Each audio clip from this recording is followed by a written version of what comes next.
Okay, is that better? Was it muted? Yep. And then women's when weekly scheduled classes and studies, you can see that there. The women's study will be this week.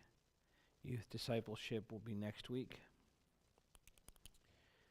And our annual congregational meeting is at the end of the month, so be thinking of that, okay? Any questions, comments, announcements? Great. All right, let's turn in our Psalter to Psalm 65. Psalm 65a.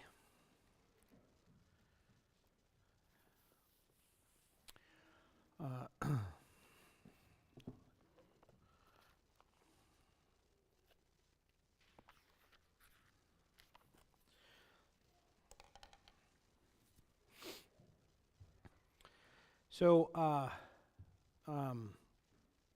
our custom is to sing consecutively through the Psalter, so that we might not sing every selection, but we are singing all the Psalms, so we come to Psalm 65.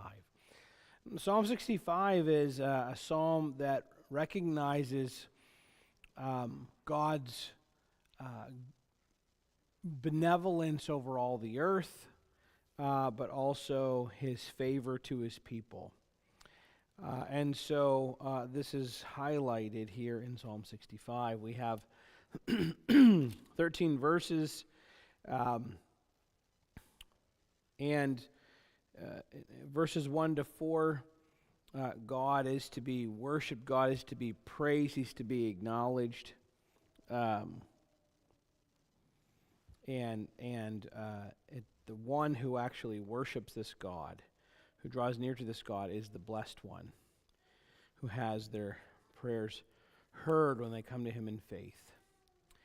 And then in verses 5 to 8, or depending on how you divide it up, 5 to 7, we have the works of God.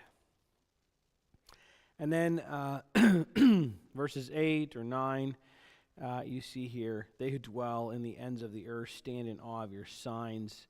You make the dawn and the sunset shout for joy. You visit the earth. So here, again, earth dwellers are in awe of God as they see his hand in all things.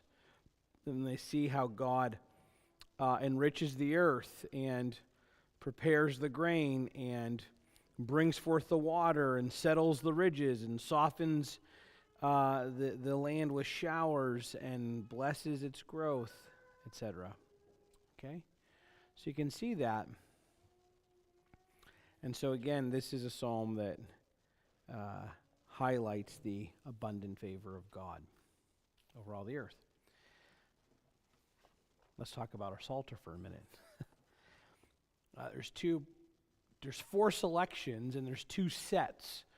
Our Psalter doesn't always do this. Sometimes it actually does things that is redundant and doesn't make a lot of sense to me.